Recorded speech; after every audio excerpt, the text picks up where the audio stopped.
Hello there, welcome to this webcast. I'm Janice Forsyth, and this webcast is the latest in a series of Authors Live events brought to you from the Scottish Book Trust in association with the BBC. And indeed, I'm here at the BBC headquarters in Glasgow at Pacific Quay, and delighted that you're there because I know there are lots and lots of you watching in schools all over the UK. So hello, yeah, I can see you waving back. Now, I know you know this, but forgive me. You know much more about computers and webcasts than I do. But during this, because it's a webcast, sometimes the picture might just stop, freeze, or judder a little bit. The main thing is, don't worry about that, don't panic, because it will adjust itself and get back to normal. But I know you know all of that anyway.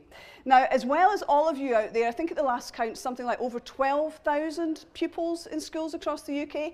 I do have company here today, as well as our wonderful author. We have an audience here in the Glasgow studio. They are S1 and S2 pupils from Hamilton Grammar School and Airdrie Academy. Now, they're a lovely, lovely bunch. So, would you like to see them? Okay, here they are. They're lovely.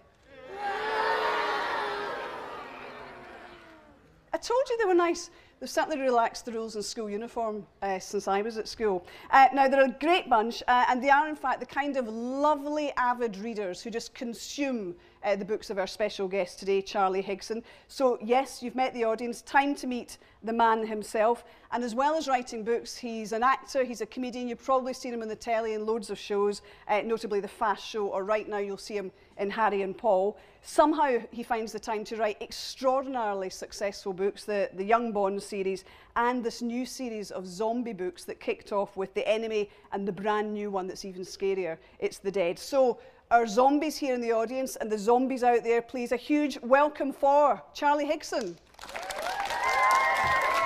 Thank you. Thank you very much. I think this is a first for me. I don't think I've ever given a talk to the undead before. And it's a bit scary, actually, because, I mean, normally if a talk goes wrong, the worst that could happen is maybe a few people in the audience might boo me. But I guess if the talk goes badly today, I risk being eaten alive. So let's hope it goes well. Yeah, now imagine, you kids sitting here and all you kids out there watching, imagine if you woke up tomorrow morning and all the adults in the world had simply disappeared. Yes, from over there, and don't cheer too loudly. So yeah, there's no adults left in the world. It's a world of kids. There's nobody telling you when to get up in the morning, what to wear, what to eat for breakfast, sending you off to school. There'd be no point in going to school, would there? Because there'd be no teachers. You could do whatever you liked, go wherever you wanted. You could stay up all night partying and eating sweets and drinking Coca-Cola, nobody telling you when to go to bed. Play your music as loud as you like. Sit on your computer for 10 days solid without moving. Because there's no adults in the world to tell you what to do. If you got bored at home, you could take the bus into town. And I don't mean like go to the bus stop and buy a ticket. I mean actually take the bus. Go to the bus station and drive the bus into town, because there's nobody to stop you doing that. And maybe you want to go shopping. Obviously there's no adults to open the shops. Doesn't matter. You can just drive your bus straight through the front of the shop. Smash in there and take what you want. You can take all the food off the shelves, all the chocolates and sweets and biscuits, and stuff your faces with ice cream. Stock up on all the latest DVDs and computer games, get a new Xbox, a new giant flat screen TV, and you could have a fantastic life. You could go and live wherever you wanted. You can go and stay in the smartest, swankiest hotel in town, in the top floor penthouse suite. You could sit in the jacuzzi, eating ice cream, watching DVDs, and having a great time. Now that is a fantasy that I used to have when I was your age. A world without adults, a world of kids where you can go where you like, do whatever you like, with no one to stop you. And I thought, you know, that would be brilliant. And I've always wanted to write a book about that. But when I actually thought about it, what would be the reality of a world without adults? It would probably be really cool and fun and exciting for about a day. After that, reality would sink in. Maybe you get up in the morning and you go back to get some more ice cream. It's all melted. There's just a sticky puddle on the floor because there's no electricity to run the freezer, because there's no adults to work in the power plants, the power stations to generate the electricity. So without electricity, you'd have no heating, no light. You wouldn't be able to watch any of your DVDs. You wouldn't be able to listen to any of your music because it's all digital now on MP3. You could sit at your computer, but it's a blank screen. No more Facebook, no more mobile phones, no more movies. None of that. You'd be living in a cold, dark world. There'd be no more bubbles in your jacuzzi. Unless, of course, you want to make the bubbles yourself. And I think we all know how you do that. Yes, and also, where would you get your food from? There's going to be no one to stock the shelves in the supermarkets, no one to deliver the food in the lorries, no one to even grow the food. You'd be having to survive for yourselves, and you'd pretty soon find out that us boring adults did do some useful stuff after all, looking after you, clothing you, feeding you, and supplying all the things that you love doing. That without that, the world would be plunged back. You'd be back in something like the Middle Ages, in a world before technology, before all this stuff. No electricity. You'd be having to try and find your own food, scavenge around, maybe in the shops and houses, find anything that was left there. You'd be having to use old-fashioned tools and things. It'd be a very, very, very different world.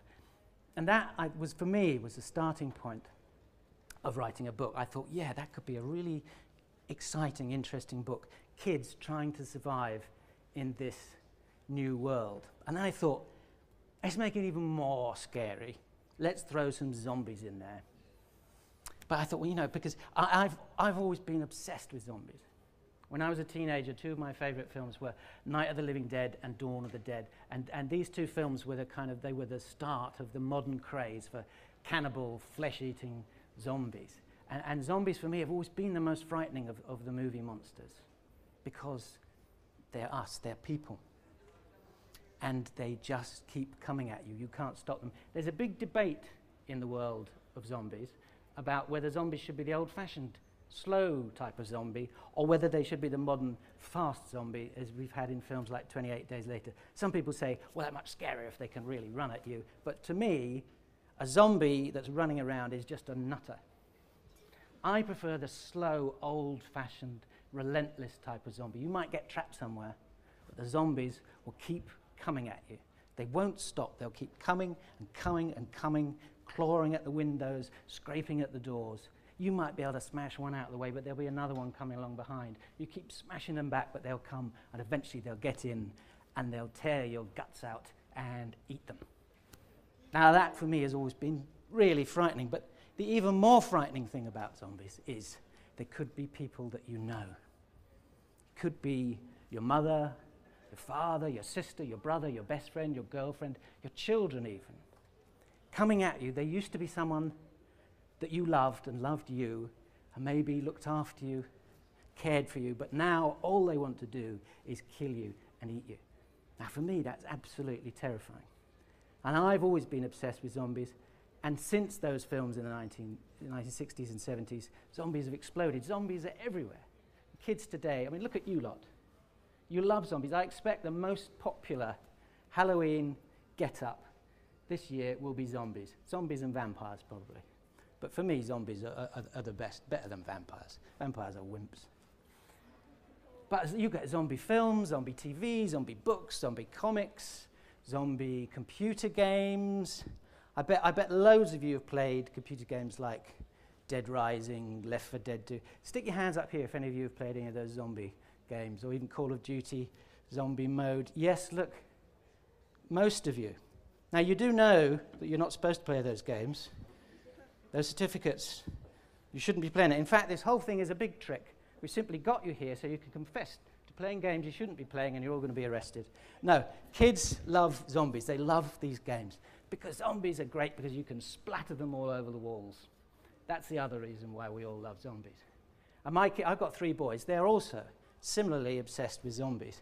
So I thought, if I was going to write a scary book, zombies would be the thing for me. But why write a scary book in the first place? Now, I started writing for kids. I wrote 5 of the James Bond books, which for me was an absolute dream job. I couldn't think of a better job. I grew up in the 1960s where James Bond was the biggest thing in the world. And James Bond is still today, is still incredibly cool. And to be allowed to actually write a real James Bond book about James Bond, for me as a Bond fan, was about the best job you could have. To sit down and type the words, the name's Bond. James Bond is just about the most thrilling thing you can do as a writer. But I wrote 5 of them, and I wanted to go and do something new that was very different. Those books were thrillers. I thought, well, let's try do some scary books. I figured if I could scare some kids through writing a book, they would remember that book for the rest of their lives. And us writers are the same as vampires and zombies. We want to live on after we've died through our books. So I thought, you know, let's do some scary books. And I wanted to set them in the modern world because the James Bond books were set in the early 1930s. And I also thought, you see, I used to do lots of events like this with kids for the James Bond books. And we do questions. And one of the things that kids in the audience quite often said, they would say, I really like the James Bond books. They're really exciting, sometimes quite scary. But they're never too scary because I always know that James Bond is going to be all right at the end of it. He's going to live. Of course he is, because he's got to grow up to be Daniel Craig or Roger Moore or Sean Connery or whoever he grows up to be. So, you know, you can be scared in a series of books like that, but you always know the central character is going to be all right. So I thought, okay, I'll have a gang of kids in the new book and make it very clear from near the start of the book that any one of these kids could be killed. Now, for me, that makes the books that much more scary, because you might be reading it and think, well, this character's safe, they're the main character in the book. Bang, they're dead. That starts to make you really worry about every other character in the book. So all these ideas were coming together. I wanted a gang of kids, I wanted it in the modern world, I wanted zombies, I wanted there to be no other adults around. So I came up with this idea that there's been this disease that has hit the whole world. It's come from nowhere and it's acted very quickly. And of course, the people that we rely on to tell us about the disease, where it's come from, how to cure it, scientists, the doctors or whatever, they've got the disease as well. They're affected, because the thing about this disease is it only hits people over the age of 14. If you're younger than 15, you're safe. Everyone over the age of 14 has got this disease. And it's happened so quickly that it's killed all the grown-ups, except for the unlucky few who are wandering around as zombies. So you've got this situation set in London. A group of kids are trying to survive after everything's gone wrong. Their parents are dead, older brothers and sisters are dead. They're trying to survive. They've got spears and swords and clubs. They're scavenging around in the local shops and houses trying to find cans of food that might be left or packets of food that are still there. And the whole time, they've got to be really careful that they're not captured by any of the gangs of wandering grown-ups, the mothers and fathers, as they called them, who are wandering the streets looking for the only source of fresh food that is left to them, which is you lot, kids. And the kids in the book do get captured, and they do get eaten. Yes, we're not pulling any punches. Those zombies are coming. So I thought, right, scary books, where do I start? I thought, how scary can I make these books? I hadn't written horror books for kids. I thought, okay, I want kids to remember these books, but I don't want to completely traumatize them and send them into gibbering wrecks, spend the rest of their lives in mental institutions. So I thought, how scary can I make these books? And all I had to go on was my own kids. I thought, okay, I'll read it to my youngest boy as a bedtime story and see how frightened he gets. I figured if he could handle it, and he was quite young at the time, then you kids out there would be safe. So as I would write the book, I would read it to my youngest boy as these bedtime stories as I'd finished each chapter. And when it came to the first scary bit, which is actually very near to the beginning of the book, I was thinking, oh God, I hope he's going to be all right. I hope he's not going to be too freaked out. I hope he's going to be able to sleep. So I read this bit, and I was trembling myself as I was reading it. I got to the end of it, I turned around expecting to see him as a kind of gibbering, quivering jelly under the bedclothes, but he was sitting up, quite happy, smiling. He said, yeah, that was good, Dad. I said, what, not scared? No, it was great. I really love the bit where the zombie's eyeballs exploded. So I was thinking, okay, I'm going to have to make the next bit even more scary. So I went back to my office and I really pumped up the next bit. So a few nights later, we come to the next scary bit. Same thing happened. He's refusing to get scared. I don't know, maybe it was because it was me reading it to him and he found that quite reassuring, and maybe if he'd been reading it by himself in the dark, it would have been different. But he wasn't getting scared, so I figured, okay, I'm going to have to work a bit harder here. So I kept pushing it and pushing it and pushing it, making it nastier and nastier and scarier and gorier and just more horrible and gross. Night after night, until eventually, one night I was fast asleep. It was about 4 o'clock in the morning. So I heard this banging at the door. I thought, I woke up, what's that? And my son burst into the room. Absolute floods of tears. He'd had this terrible, this awful nightmare based on the book. And I thought, yes!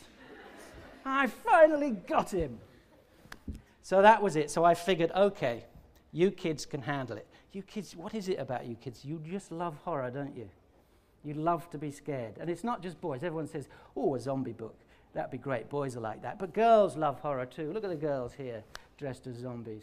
I mean, actually, the way it's become lately in horror is it seems to become vampires for girls and zombies for boys. Is that right? Stick your hands up here. Let's try here. Stick your hands up if you prefer vampires to zombies. Well, not very many of you, but they are all girls. What about if you prefer zombies to vampires? Yes, boys and girls. Zombies are winning. Good. I like to hear that. But it's a weird thing because girls now seem to think that vampires are cool and sexy and sophisticated. Girls want to go out with vampires. They want to date vampires. You're not supposed to date a vampire. You're supposed to stick a stake through its heart, to maybe cut its head off and set fire to it for good luck. You're not supposed to go to the disco with it.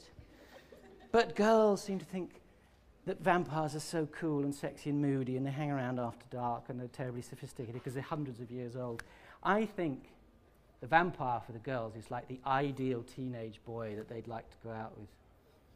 Zombies, on the other hand, who wants to go out with a zombie? They're dirty, scruffy, they've got terrible skin, they've got an awful diet, they communicate through grunts, their trousers are hanging off their behinds, they shuffle about the place. They're basically what teenage boys are really like, aren't they?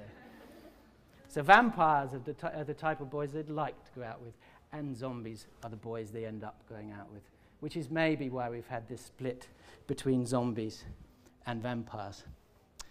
Now, rather than me just drone on and on and on and on, what I might do is, shall I read a bit out of the new book for you? Yeah. And then we'll go to some questions, shall we? Okay. I'll read a bit. This is the second book in the series. This one's called The Dead. And it's quite a good bit to read out because this starts in a school where some boys have been trapped in the school and the disease has just started affecting everyone around them. And please, don't try any of this at your own schools with your own teachers. Mr. Hewitt was crawling through the broken window, sliding over the ledge on his belly, hands groping at the air, fingers clenching and unclenching, arms waving as if he was trying to swim breaststroke. In the half-light, Jack could just make out the look on his pale, yellowing face. A stupid look. No longer human, eyes wide and staring, tears of blood dribbling from under his eyelids. Tongue lolling out from between cracked and swollen lips, skin covered with boils and sores. Jack stood there frozen, the cricket bat held tight in sweating hands. He knew he should step forward and whack Mr. Hewitt as hard as he could in the head, but his right arm ached all the way down. He'd been swinging the bat all night, and the last teacher he'd hit had jarred his shoulder. Now it hurt just to hold the bat, which felt like a lead weight in his hands. He knew that wasn't the real reason, though. When it came down to it, he couldn't bring himself to hit Mr. Hewitt. He'd always liked him. He'd been Jack's English teacher for the last year. He was one of the youngest and most popular teachers in the school, always talking to the boys about films and TV and console games, not in a creepy way, not to get in with the kids, simply because he was genuinely interested in the same things that they were. When the disease hit, when everything started to go wrong, Mr. Hewitt had done everything he could to help the boys, trying to contact parents and make arrangements, keeping their spirits up, comforting them, reassuring them, always searching for food and water, making the buildings safe, And when it had got really bad, when those adults who'd got sick but hadn't died had started to turn on the kids, attacking them like wild animals, Mr. Hewitt had helped fight them off. He'd been tireless, and it had looked like he might escape the sickness. He'd been a hero. And now, here he was, crawling slowly, slowly, slowly into the lower common room like some huge, clumsy lizard. He raised his neck, stretching it, and wheezed at Jack, bloody saliva bubbling between his teeth. Jack could see 2 more teachers behind him, attempting in their own mindless way to get to the window. Jack swallowed. It hurt his throat. He hadn't had anything to drink all day. They were running low on water and trying to ration it. His head throbbed. This was the 2nd night the teachers had attacked in force. Jack's 2nd night without sleep. The stress and the tiredness were turning him slightly crazy. His heart felt all fluttery, and he was constantly on the edge of losing it, breaking down into uncontrollable sobbing or laughter, or both. He was seeing things everywhere, out of the corner of his eye, shapes moving in the shadows. He would shout a warning and turn to look, and there would be nothing there. Mr. Hewitt was real, though, something out of a waking nightmare, slithering in inch by inch. The last hour had been a chaotic, panicked scramble of running around in the dark from room to room, checking doors, windows, battering back any teachers that got past the defences. And then they'd heard breaking glass in the lower common room, and he and Ed had come charging in to see what was happening, and there was Mr. Hewitt. Jack couldn't do this alone. He looked for Ed and saw him crouched down behind an overturned table, his grey face poking over the top, eyes white-rimmed and staring. Ed, his best mate. Ed, who everyone thought was cool. Last year, the school had produced a glossy booklet advertising itself to new parents, and there on the front cover was Ed, the boy most likely to succeed. The happy, smiling, confident face of Rowhurst. Well, this was the new face of the school, hiding behind a table, scared halfway to death, while the teachers crawled in through a broken window. Ed was totally bricking it, and his fear was making him next to useless. "Help me," Jack croaked. I'm keeping watch," said Ed, a slight catch in his voice. "Yeah, right, keeping watch, keeping safe more like." Jack sighed. His own tiredness and fear were turning him bitter. "If you won't help," he said, "at least go and get one of the others." Ed shook his head. I'm staying with you."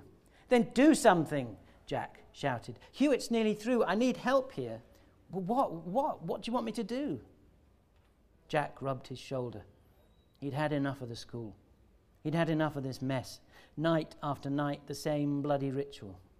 Right now, he'd rather be anywhere else than here. Most of all, he wanted to be at home, though. Back in his own house, in his own room with his own things, under his duvet with the world shut out. Home. He tossed the bat to Ed. It bounced off the table and ended up on the carpet. "Hit him, Ed," he said. "I'm not sure I can," Ed replied. "Pick up the bat and hit him." Jack felt tears come into his eyes, and he squeezed them tight, then pinched the wetness away. "Please, Ed, just hit him." "And then what?" Ed asked. "They just keep coming, Jack. We can't kill them all." "Hit him, Ed, for God's sake, just hit him." Now, if you want to know whether he does hit him, whether they stop Mr. Hewitt coming through the window, whether Mr. Hewitt eats them both, whether Jack ever gets home, I'm afraid you're going to have to read the book for yourselves. Thank you.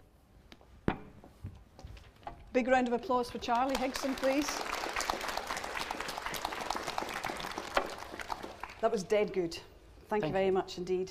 You do want to read on now, don't you? Now, do you fancy some questions? Yes, let's do some questions. We've had lots and lots of questions, not only from people here, but from all of you out there. Clearly, we can't get through them all, Charlie, in the time that we've got. So apologies if we don't do your question, but fingers crossed. What we'll do, though, is we'll start off with a question from here. And we've got a young zombie in the front row. What's your name? Tom. Tom. Hi, Tom. Which school are you from? Hamilton Grammar. Great. Tom the zombie from Hamilton Grammar. So what's your question for Charlie? Do you think that the young Bond could defeat a zombie horde? Well, that would be a good mashup. There's lots of stories now where you're putting zombies together with things. There's a very famous book called Pride and Prejudice and Zombies, which some of you have maybe seen in the shops. And, you know, there's Marvel Comics where all the Marvel superheroes turn into zombies. So the idea of young James Bond fighting off a horde of zombies, I think would be pretty exciting. I'm not sure whether the people who own James Bond, who I work for, would really go for that idea. It's not the sort of thing you expect to see in a James Bond movie, but yeah, I think that'd be a lot of fun. And I think James Bond would definitely win. He would know how to deal with a horde of zombies. I wonder what Tom thinks. Who do you think would come out on top? James Bond. Yeah. James Bond always comes out on top. That's why he's the coolest guy in the world ever. Thank you very much, Tom. We've got another question here, actually, which is to do, again, with the Bond books and the zombies. And this is from Vigo and Mondo, who are here, who are homeschooled in Glasgow. What drove you to make that leap from young Bond to zombies? I mean, clearly you said that you've been a lifelong fan of zombies. Yeah, well, I wanted to do something completely different to the James Bond books. And I'd done thrillers. I thought, let's do horror. I've always loved horror, and I've always loved being scared. I don't know why it is, but we love to be scared. And I was really into horror films, going to see them when I was an older teenager. And I wanted to give that same sort of thrill and kick to younger kids who may be not old enough to go and see these films in the cinema, to get that same kind of excitement and fear and kind of gross out thing from the movies, but do that through a book. And I think books can be as scary as films. In fact, I think books can be scarier than films because you're alone with the book and you're completely immersed and you kind of associate with the characters in there. So, you know, I just wanted to kind of pass on my love of horror and do something very different to Bond. So set it in the modern world, bunch of kids rather than just one, and zombies, which, as we say, we didn't have in James Bond, although maybe I missed a trick there. I'm imagining you as a fan, you know, as a kid, you said you were a big fan of zombies and being scared. So when you're writing the books, Charlie, do you get into this world where you end up scaring yourself a bit? Yeah, I think, you know, if you're going to write something that's scary, you've got to start with thinking, what would scare me the most? What's the most frightening thing that I can think of? Because I think if you can't scare yourself as a writer, you're not going to scare anyone else. So I do try and feed in all the things, particularly thinking, if I was a kid, what's the scariest thing? And I put in lots of things here. Like in the first book, where there's this little kid, he's about 8 or 9 years old, and he's being chased through the tube tunnels underneath London by a horde of zombies. Things like that, I think, would be absolutely terrifying. And when I'm writing it, yes, I do get scared. It's a bit like when I was reading it to my youngest boy. I think to start with, I was more scared than he was. It's a bit like there's a game which you kids probably all played with your parents when you were younger, where you say, "Oh, Dad, pretend to be a monster and chase us around," and he go around the house like a zombie or whatever. These days it's, "Dad, pretend to be a zombie and chase me around." And the little kids, you go running and screaming. And when you're doing that as an adult, you kind of scare yourself a bit. You think, "Oh, I've gone too far here." So you've got to do that in a book. Yeah. You're basically playing that same game when you write the books. Okay, we've got another question. This is from Inverkeithing High School. Hi there, Inverkeithing High School Reading Cafe. And Charlie, they would like to know, do you actually believe that zombies exist and roam the earth? And have you ever known any that you base your books on? Well, I went to school like you kids, and yes, most of the teachers were zombies. No, I think you'll find that a lot of people who write horror and write about the supernatural, zombies and ghosts and vampires and things, I think most of them don't really believe in it. And I don't think that there are the living dead wandering around out there. But in many ways, when you're writing about these things, you're not just writing about zombies and the living dead. You're writing, in many ways, I was writing about the relationship between kids and adults. Mm-hmm. And it's quite a grown-up concept, but you see, us adults, we're all in charge. We've got this great world, and we're hanging on to it. But we know that we're going to get old and useless, and you kids are going to grow up and take our places and kick us out of the way. So us adults, our job is to try and eat you children before you get rid of us, and your job as children is to grow up and whack us zombies out of the way. So in a way, that's one of the things I was writing about in the book. It's terrifying as an adult, I have to say. This next question is from Kames School. Hello, Kames School, everyone watching today. And this is from Connor Duffy, Charlie, who says, were your family supportive when you first started writing stories? Did they encourage you? Well, my father was a very straight-laced, old-fashioned businessman. He worked as an accountant. He used to go to work, he used to commute to work with his suit and his bowler hat on in the days when businessmen went to work with the bowler hat. And he was very straight-laced. There'd been no history of anyone in our family being writers or actors or anything like that. And when I was a teenager, I was writing from when I was younger than you lot. From when I was about 9, 10 years old, I started writing little stories to entertain myself, and I just loved it. I loved making up something that wasn't there before. It's a fantastic thing. All you need is a pen and a piece of paper, and suddenly there's a person existing doing things that weren't there before. And for me, I used to find that really exciting, and I really loved writing. But my dad, he gave me a piece of advice. He said to me, son, you'll never be able to make any money as a writer. So make sure you get yourself a proper job. You can always write in your spare time. It's easy and cheap to do, but get a proper job because you'll never make a living as a writer. And that was the best piece of advice I could have had as a teenager because I was a teenager, I completely ignored him. As we all ignore any advice that our parents give us. And I've never had a proper job. And I have managed to actually make a living as a writer and really enjoy being a writer. So thanks, Dad, for giving me that invaluable piece of advice.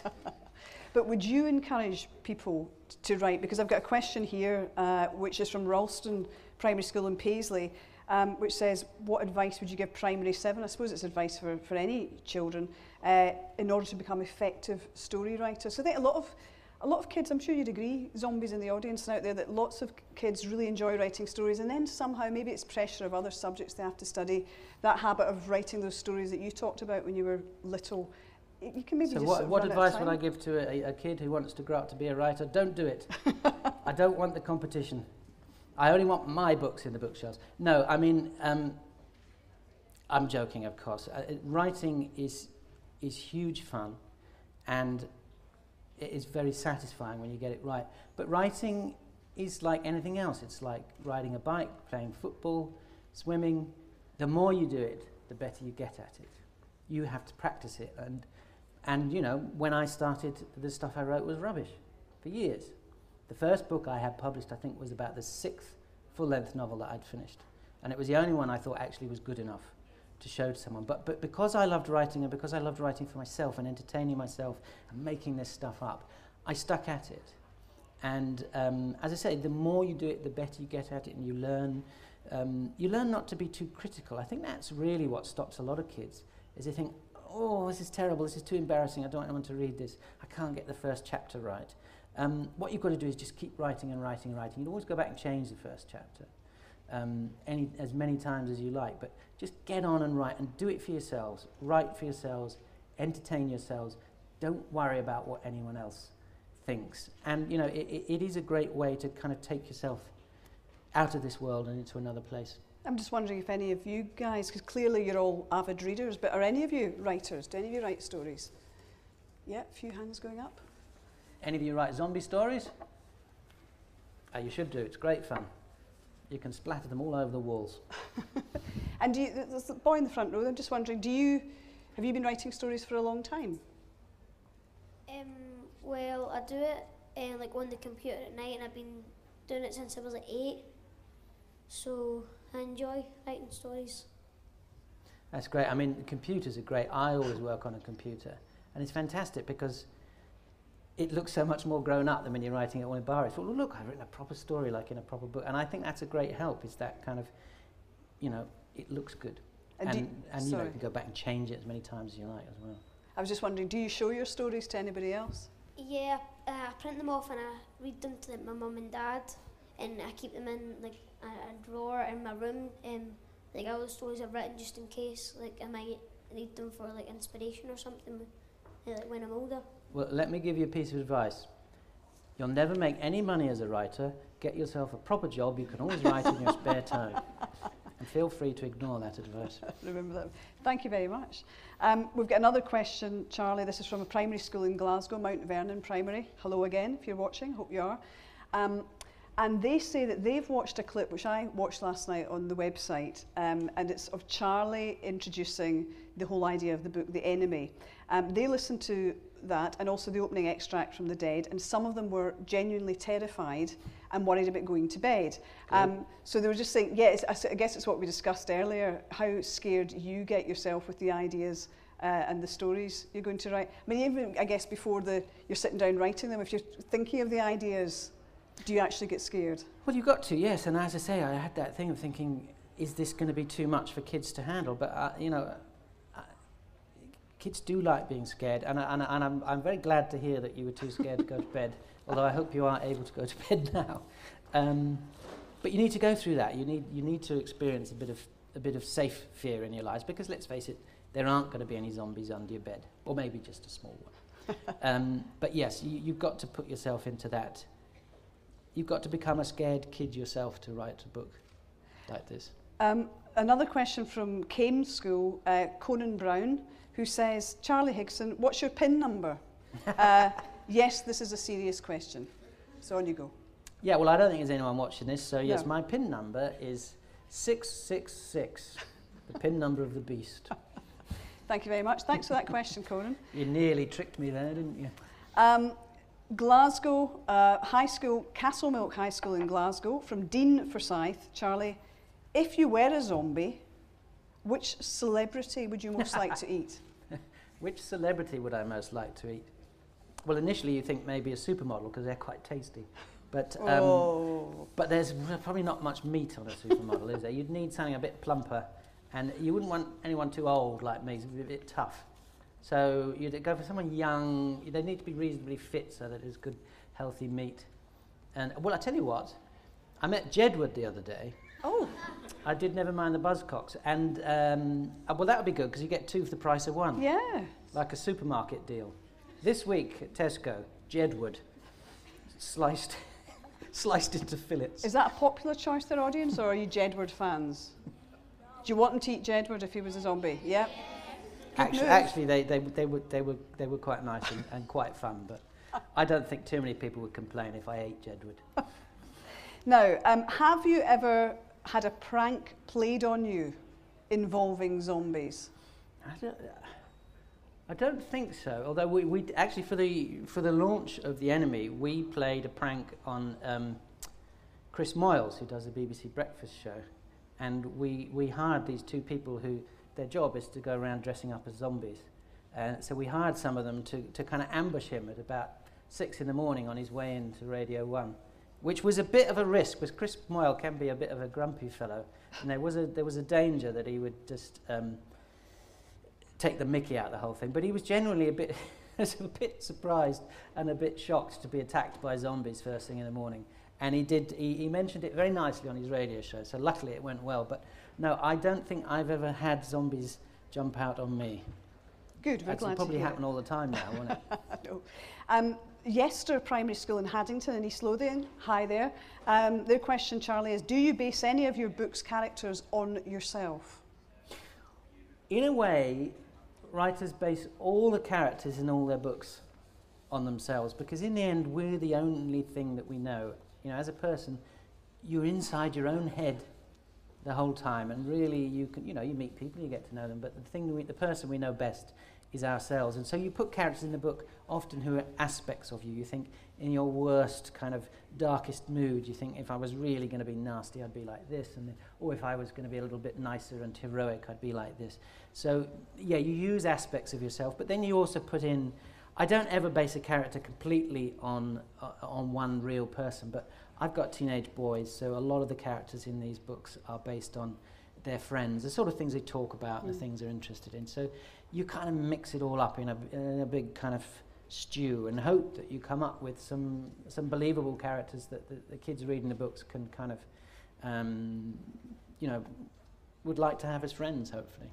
Well, Charlie and zombies here and watching out there, unbelievably, we've come to the end of our time. Thank you so much for all your great questions. And indeed, don't you think these guys have done extremely well with their zombie outfits? Yeah, well done with your Thank you. outfits there. Thank you very much. I'm still very scared by the guy in the front row. I'm extremely I scared. know, I kept looking at him when I was talking and thinking, oh no, he's going to attack me any second now. Thank you very much for all your brilliant questions, and of course we'll just say keep reading and of course keep writing. The next Authors Live event is with the author Philip Pullman. That's on Thursday the 9th of December at 11 o'clock in the morning. Do hope you can join us for that, but in the meantime we want a big zombie roar here from the folk here, and wherever you're listening and watching, thank you so much for joining us. A big cheer for Charlie Higson, please. Thank you. Thank you.